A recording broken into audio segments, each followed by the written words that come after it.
नमस्कार दोस्तों, टीम आयाम के यूट्यूब चैनल पर आपका स्वागत है। नदियां पढ़ रहे हैं अपन और नदियों में हमने आज बंगाल की खाड़ी में गिरने वाली प्रायद्वीपीय प्रदेश की नदियों को पढ़ना है। इससे पहले अपन अरब सागर में गिरने वाली नदियों को पढ़ चुके हैं और इस आज के लेक्चर में हम प्रायद्वीपीय प्रदेश की जो बंगाल की खाड़ी में गिरने वाली नदियां हैं उनको अपन पढ़ेंगे। ठीक है, हमने नदियां शुरू की थी कि भारत में हमने मूल रूप से दो श्रेणियां विभाजित की थी नदियों के प्रकार में। एक तो नदियां वो जो हिमालय तंत्र की नदियां हैं, जो हिमालय से निकलती है, वो प्रकार देखा। और दूसरा प्रकार हमने देखा ऐसी नदियां जो प्रायद्वीपीय पठारी क्षेत्र से निकलती है।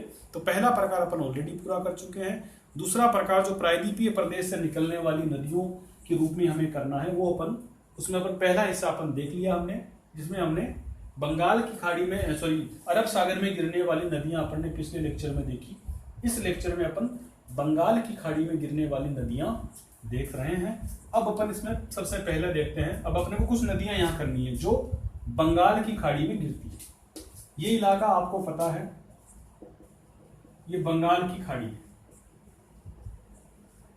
यहां से नदियां निकल के इस इलाके में जो गिरेगी उन्हें अपन कहेंगे पूर्व दिशा की नदी। तो इनकी पहली बात अपने को क्या है, पूर्व की ओर प्रवाह होता है। इन नदियों का जो प्रवाह होगा वो किधर होगा, पूर्व की ओर। और मैं कहूं कि अरब सागर में गिरने वाली नदियां, तो उन अरब सागर में गिरने वाली नदियों का प्रवाह किधर था, पश्चिम की ओर था। और बंगाल की खाड़ी में गिरने वाली नदियों का प्रवाह पूर्व दिशा की ओर था। साधारण सी बात है, इसमें अपने को ज्यादा हेडेक नहीं लेना। अपन नदियां पढ़ना शुरू करते हैं कि इस साइड में बंगाल की खाड़ी में गिरने वाली प्रायद्वीपीय भारत की नदियां कौन सी। अभी तक हमने गंगा देखी थी, गंगा बंगाल की खाड़ी में ही गिरी थी, है ना। तो वो गंगा अलग थी। गंगा किसकी थी, वो हिमालय प्रदेश की नदी थी, हिमालय पहाड़ों से निकलने वाली नदी थी। अब हम जो पढ़ रहे हैं वो ऐसी नदियां जो प्रायद्वीपीय भारत से निकलती है और बंगाल की खाड़ी में गिरती है। तो इनमें अपने को सबसे इधर यहाँ से यहाँ उत्तर साइड से हमको नदी देखनी है, स्वर्ण रेखा नदी। क्या नाम है, स्वर्ण रेखा नदी। और नदी पढ़ो अगर तो सबसे पहले आपको उसका उद्गम मालूम करना होता है। तो इस नदी का उद्गम कहां है, रांची पठार के दक्षिण पश्चिम से। कहां से इसका उद्गम होगा, रांची पठार के दक्षिण पश्चिम से। रांची का जो पठार है, मैंने आपको भौतिक प्रदेशों में रांची का पठार पढ़ाया, उसी रांची के पठार में दक्षिण पश्चिम से ये नदी निकलती है। नागरी नामक जगह, एक जगह है वहां पर रांची पठार में, उस जगह है नागरी से, नागरी नामक स्थान से, जहां से स्वर्ण रेखा नदी निकलती है रांची के पठार से। मानो यहाँ चित्र में अपन कहें कि रांची का पठार है, तो इस इलाके से नदी निकलती है, यहाँ पे गिरती है। तो यहाँ से नदी का मान लो दक्षिण पश्चिम दिशा से उद्गम हुआ। यहाँ से उद्गम होकर के नदी ये थोड़ी सी झारखंड में गई, थोड़ा सा पश्चिम बंगाल आया, फिर उड़ीसा होते हुए बंगाल की खाड़ी में गिर गई। तो आपको स्वर्ण रेखा नदी का उद्गम मालूम पड़ा, रांची पठार याद रखेंगे, रांची पठार का दक्षिण पश्चिमी क्षेत्र। और अगर स्थान याद रखने की आवश्यकता पड़े तो एक नागरी नामक जगह, इतना डीप नहीं जाएगा, अगर फिर भी चला जाए तो आप नागरी नामक जगह पर याद रखेंगे। मूल रूप से आप रांची पठार याद रखें तो काफी। ठीक है, लंबाई कितनी मानेंगे, इसकी लंबाई है 400 किलोमीटर।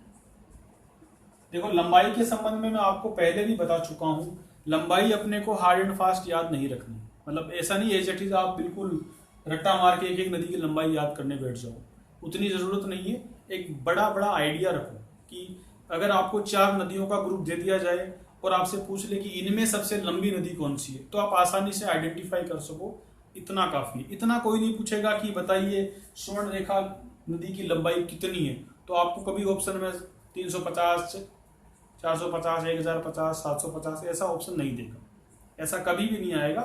साधारणतः आपको निम्नलिखित में से जो 4 नदियां आपको दे रखेगी उनमें से सबसे लंबी नदी कौन सी है, ऐसा करके कोई सवाल पूछ लेगा। तो आइडिया रखिए, बड़ा बड़ा याद रट्टा मारने की आवश्यकता यहाँ पर बिल्कुल भी नहीं है।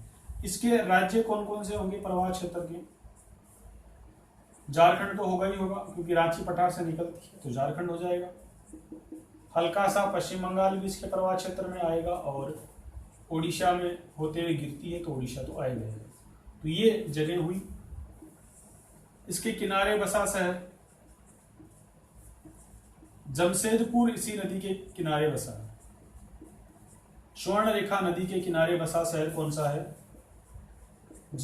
जमशेदपुर। नाम सुना होगा आपने झारखंड में। जमशेदपुर जो शहर है वो स्वर्ण रेखा नदी के किनारे पर बसा हुआ शहर। ठीक है, मानचित्र में आपको ये रांची पठार मान लेना है। इसी रांची पठार के दक्षिण पश्चिम से निकलती है और बंगाल की खाड़ी में बालासोर के निकट बंगाल की खाड़ी में गिरती। उड़ीसा में कौन से जगह? बालासोर। तो उड़ीसा के बालासोर के निकट, उड़ीसा में बालासोर के निकट बंगाल की खाड़ी में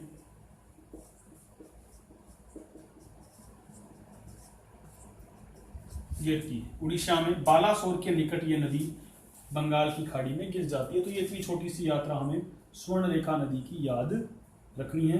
ये हमने स्वर्ण रेखा नदी के संबंध में चीजें पढ़ी। ये नदी काफी प्रदूषित है, ये नदी बहुत ज्यादा प्रदूषित है, इसलिए यहाँ पर जो जलीय जीव जंतु इसमें कम पाए जाते हैं। जैविक मरुस्थल इस नदी को कहा जाता है। ये नदी काफी ज्यादा प्रदूषित है। पूछ लिया जाता है कई बार, छोटे पेपर जो होते हैं उनमें सवाल पूछ लिया जाएगा, तो लिख लीजिए आप भी। ये नदी अत्यधिक प्रदूषित रहती है, जिसके कारण ये नदी अत्यधिक प्रदूषित रहती है, जिसके कारण इसमें जलीय जीव जंतुओं की कमी पाई जाती है। ये नदी काफी प्रदूषित है, इसलिए इस नदी में जलीय जीव जंतु कम होते हैं। इसे जैविक मरुस्थल भी कहा जाता है इस नदी को, मतलब क्योंकि वहां मरुस्थल क्या होता है? जहां पर जीव जंतु कम हो, वनस्पतियां कम हो, है ना। तो यहाँ पर इस नदी में भी क्या है? जीव जंतु कम है, तो इस नदी को जैविक मरुस्थल भी कहा जाता है। कई छोटे वाले पेपर जो होते हैं उनमें ऐसा गंदा सा सवाल पूछ लिया जाता है, तो हम उसको याद रखते हैं कि ये नदी अत्यधिक प्रदूषित है, इसलिए इस नदी में जलीय जीव जंतुओं की संख्या काफी कम पाई जाती है, इसलिए इसे जैविक मरुस्थल भी कहा जाता है। ये कहानी हुई स्वर्ण रेखा नदी की। इसके बाद में दूसरी नदी देखते हैं। मैं महत्वपूर्ण नदियां करा रहा हूँ, ऐसे तो बहुत सारी नदियां हो जाएगी, सभी नदियों का उद्गम वगैरह हमको उतना डिटेल में जानने की आवश्यकता नहीं है। मुख्य नदियां होगी, देखो इस ऊपरी क्षेत्र की 3 मुख्य नदियां होगी और इस वाले क्षेत्र की 3 मुख्य नदियां होगी, इसलिए मैं इसमें पहले आपको ऊपरी वाली 3 नदियां जो उड़ीसा के क्षेत्र में गिरती है उन्हें पूरा करवा रहा हूँ। उसके बाद नीचे की जो दक्षिण भारत की 3 नदियां होगी उन्हें मुख्य रूप से करवाऊंगा। तो दूसरी नदी इसके इसी क्रम में अपन देखते हैं, ब्राह्मणी नदी। दूसरी जो नदी होगी वो ब्राह्मणी नदी। इसका उद्गम वही है जो पिछली नदी का था, स्वर्ण रेखा का, और इसका उद्गम लगभग नजदीक सा ही है। तो इसका उद्गम भी आपको रांची पठार के दक्षिण पश्चिम से ही माना। ध्यान रखना, स्वर्ण रेखा और ब्राह्मणी नदी आसपास से ही निकलती है। स्वर्ण रेखा तो यूं निकल जाती है और ब्राह्मणी नदी इस तरफ आ जाती है। स्वर्ण रेखा तो उधर से आती है, ब्राह्मणी नदी इस तरफ से आती है। तो ब्राह्मणी नदी और स्वर्ण रेखा नदी, इनका उद्गम आपको एक ही मानना है, एक ही जगह, एक ही क्षेत्र है, रांची पठार का दक्षिण पश्चिमी क्षेत्र। ये मतलब यहीं से निकलती है, ये जो इलाका ना इसी के आसपास से निकलती है। तो ये ब्राह्मणी नदी का उद्गम भी हमें रांची पठार का दक्षिण पश्चिमी क्षेत्र ही मानना है। ये इसका उद्गम हुआ। इसके बाद हमें देखना है, ये नदी कोयल व शंख नदियों के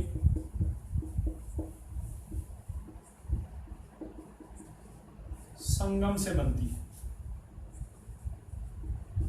ये नदी जो है दो नदियां आपको इसकी सहायक नदियों के रूप में याद करना है। अगर पूछ ले कि कोयल व शंख नदियां किसकी सहायक नदी है, तो आप सीधा सा आंसर क्या देंगे, ब्राह्मणी नदी की सहायक नदी है। मतलब कहने का यह है कि इधर से एक और धारा आकर के मिल जाएगी और यहां पर जिस जगह जो होगी उसका नाम होगा राउल केला। राउल केला जो झारखंड का क्षेत्र है, उस राउल केला में दो नदियां मिलेगी, कोयल और शंख नदियां, जिन्हें अपन संयुक्त रूप से क्या कहेंगे, ब्राह्मणी नदी। जिस तरह से हमने गंगा में पढ़ा था ना, भागीरथी और अलकनंदा मिलती है, जिस तरह से हमने गंगा नदी के बारे में पढ़ा कि भागीरथी और अलकनंदा मिलती है, उसी तरीके से हमें यहाँ पर ब्राह्मणी नदी के बारे में पढ़ना है कि इसमें भी दो धाराएं मिलती है, जिसे अपन कोयल और शंख कहते हैं। इन दो नदियों के संगम से फिर ये ब्राह्मणी नदी बन जाती है। तो ये इसकी सहायक नदियों के नाम से भी आप याद रख लोगे। सीधा सवाल बनेगी, कोयल और शंख नदियां मिलकर किस नदी का निर्माण करती है, तो अपन कहेंगे कि ब्राह्मणी नदी का निर्माण करती है। इसकी लंबाई के बारे में बात चले तो आप लगभग इसकी 799 किलोमीटर की लंबाई आप याद कर लेंगे कि 800 किलोमीटर के आसपास है। 799 आपको किताबों में मिल जाएगी। तो ये इसकी लंबाई के संबंध में बात हुई। और इसकी दो सहायक नदियां भी, हम यही दोनों सहायक नदियां बनेगी, कोयल और शंख, ये इसकी दो सहायक नदियां कही जा सकती है। राउल केला में मिलती है ये जो कोयल और शंख है ना, आगे इसमें लिख लीजिए, मैंने लिखा है नहीं आपको। कोयल और शंख कहाँ मिलती है, राउल केला में। तो आप इस तरह से इससे जो नया सवाल बन सकता है कि राउल केला जो शहर है, राउल केला जगह है, ये किस नदी के संगम पर है, किस नदी के तट पर बनेगा, तो आप कहोगे कि ब्राह्मणी नदी के तट पर बनेगा राउल केला। तो इस बात को भी नोट्स में लिख लीजिए। कोयल और शंख नदियां दोनों कहाँ मिलती है, राउल केला में मिलती है। कोयल और शंख नदियां राउल केला में मिलती है, ये आप याद रखोगे। इसके राज्य कौन कौन से हैं, इस नदी के क्षेत्र में आपको दो ही राज्य मिलेंगे। एक तो जहां से निकलती है वो तो हो जाएगा झारखंड, और दूसरा राज्य कौन सा होगा, उड़ीसा। इस बार पश्चिम बंगाल नहीं, पश्चिम बंगाल ऊपर रह गया, ठीक है। तो दो राज्य आपको इसमें मिलेंगे, झारखंड और उड़ीसा, ये दो ही राज्य इसमें मिलेंगे। पारादीप बंदरगाह के पास, पारादीप बंदरगाह के पास, पारादीप बंदरगाह के पास ये नदी बंगाल की खाड़ी में गिर जाती। पारादीप बंदरगाह के पास ये नदी बंगाल की खाड़ी में गिर जाती। कौन सी नदी, ब्राह्मणी नदी। तो इतनी सी यात्रा हमें ब्राह्मणी नदी के संबंध में याद करनी है। ज्यादा हेडेक नहीं रहना अपने को, बहुत ज्यादा रिसर्च करने की आवश्यकता नहीं है। इतना ज्यादा अगर पूरी मेहनत आप नदियों पर लगा दोगे, उनका उद्गम, बहाव क्षेत्र, ये वो, तो इसी में अटक के रह जाओगे, ठीक है। जीएस जीके ये आपको लिमिटेड पढ़ना होता है, रिस्ट्रिक्शन होता है इसके अंदर, पीएचडी नहीं करने बैठना अपने को। कई लोग इस समस्या से ग्रस्त होते हैं, बड़ी बड़ी किताब लेकर के बैठ जाते हैं और पूरा सब कुछ उसमें से छान मारते हैं। उतना ज्यादा आपको नहीं करना, क्योंकि एमसीक्यू में आपको अंततः 4 ऑप्शन का लिमिट है।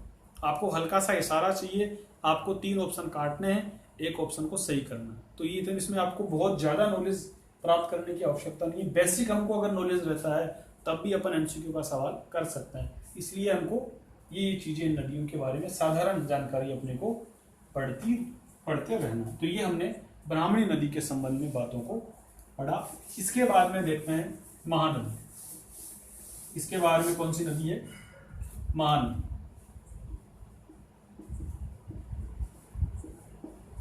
फेमस है महानदी। इसका उद्गम देखते हैं सबसे पहले कि कहां से ये निकलती है। छत्तीसगढ़ से इसका उद्गम होता है। छत्तीसगढ़ में जगह है सिहावा।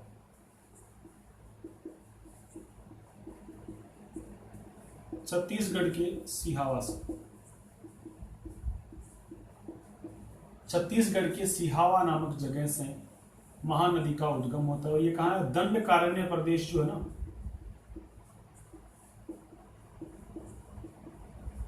उस दंडकारण्य क्षेत्र, मैंने जब भौतिक प्रदेश आपको पढ़ाया तो दंडकारण्य पढ़ाया मैंने, जो नक्सल प्रभावित क्षेत्र भी होता है, वहां से उस दंडकारण्य में सिहावा नामक जगह से महानदी का उद्गम होता है। दंडकारण्य प्रदेश में छत्तीसगढ़ से सिहावा नामक जगह से इस नदी का उद्गम माना जाता है। अब यूं कहिए कि ये नदी यहां से, ठीक है, ये हमने इस नदी का लिया। इस नदी को कहेंगे महानदी और ये छत्तीसगढ़ का इलाका। कच्चा मानचित्र है, ऊपर नीचे हो सकता है। अब सही मानचित्र मैंने आपको पहले ही बता रखा है। कच्चे मानचित्र में हो सकता है कि थोड़ी बहुत चीजें आपको अजीब लगे, पर ये आपको रेखा चित्र के रूप में ऐसा समझना है। सही मानचित्र जो आपके पास होगा उसमें आप चीजों को मिलान करिए और उनको दिमाग में रखिए कि कौन सा राज्य इसके अंदर आएगा, किस जगह के पास ये गिर रही है। तो हमने महानदी का उद्गम देख लिया, ठीक है। महानदी की जो लंबाई होगी, इसकी लंबाई हमको 805 किलोमीटर के आसपास है। 800 प्लस ही है, मुझे एग्जैक्ट तो नहीं याद है सही। 805 के आसपास, 800 किलोमीटर से ज़्यादा आपको याद करनी है, तो 804 या 5 किलोमीटर मुझे याद है।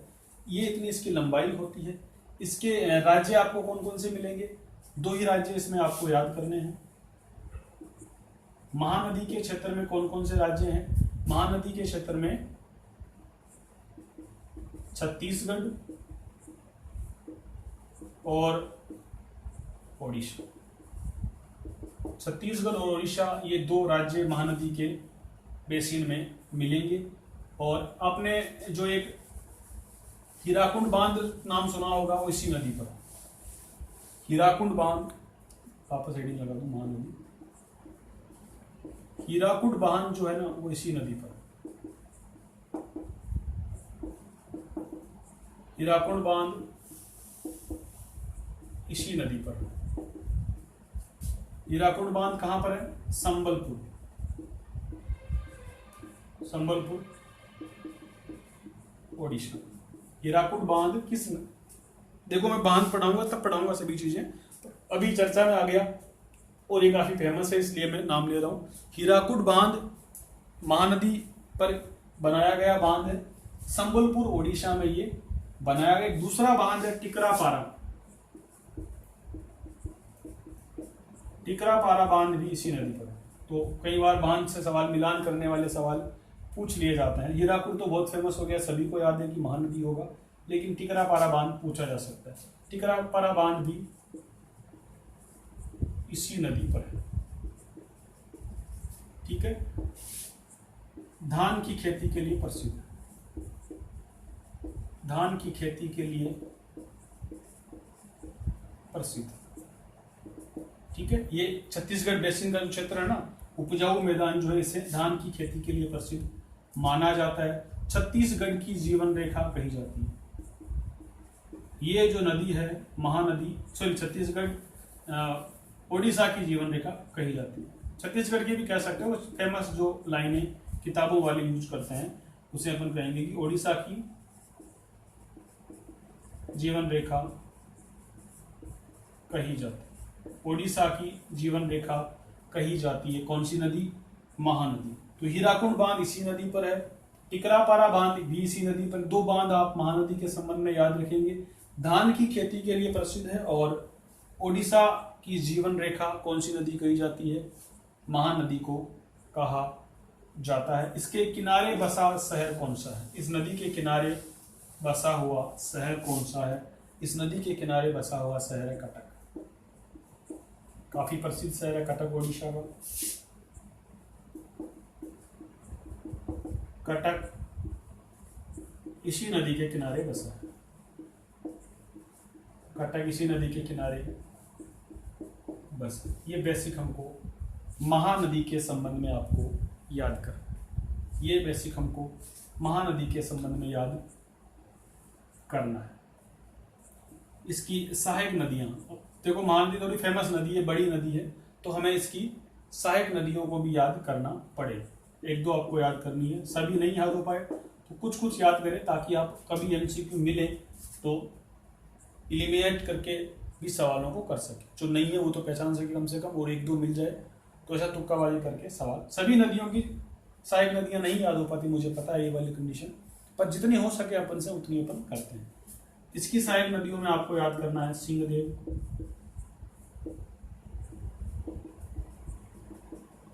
हंसनाथ, मूंड, डूब, खातून, ये नदियां जो होगी, सिंहदेव, हंसनाथ, मूंड, डूब, खातून, ये नदियां महानदी की सहायक नदियां हैं। महानदी की सहायक नदियों में हमको सिंहदेव, हंसनाथ, मूंड, डूब नदी, खातून नदी, ये आदि करके इसको खत्म करेंगे अपन।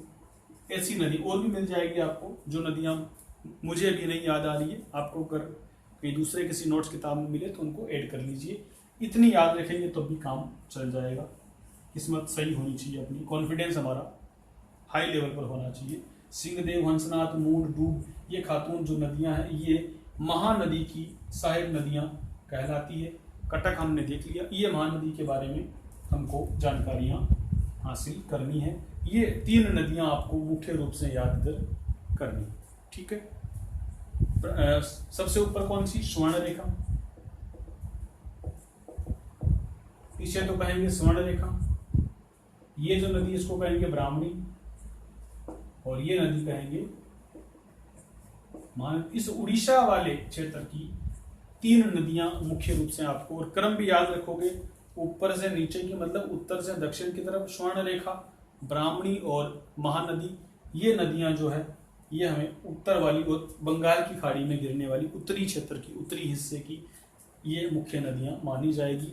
अब उड़ीसा की जो अन्य नदियां हैं उन्हें भी अपन लिख लेते हैं। उनके बारे में आपको ज़्यादा जानकारी प्राप्त करने की आवश्यकता नहीं है, लेकिन उनका नाम अगर आप याद रखोगे तो आसानी रहेगी कि किस क्षेत्र में गिरने वाली है और कौन से राज्य की नदी। तो आप उड़ीसा की अन्य नदियां, उड़ीसा की अन्य नदियां जिनके बारे में आपको ज्यादा जानकारी नहीं लेनी, बस अगर नाम याद है और थोड़ा सा क्षेत्र याद है तो काम चल जाएगा। वैतरणी नदी, ये क्योंझर वाले क्षेत्र से है, उड़ीसा में मिलेगी। वैतरणी है। रसिकुल्या नदी एक मिलेगी आपको, वंशधारा नदी या वामसधारा भी इसको बोलते हैं, वामसधारा नदी। ये तीनों ही नदियां आपको कहां से मिलेगी?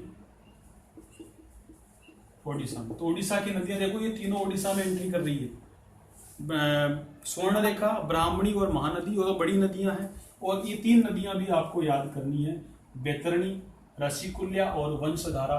6 नदियां मुख्य रूप से हमें उड़ीसा के रूप में, उड़ीसा के लिए याद करनी है। कई बार इस तरह का सवाल भी, नदियों को उनके किस राज्य में उसका भाव क्षेत्र है या नहीं है, ऐसा करके भी सवाल पूछा जा सकता है। ये हमें कुल मिलाकर ओडिशा की नदियां हमें इस तरह से याद हुई।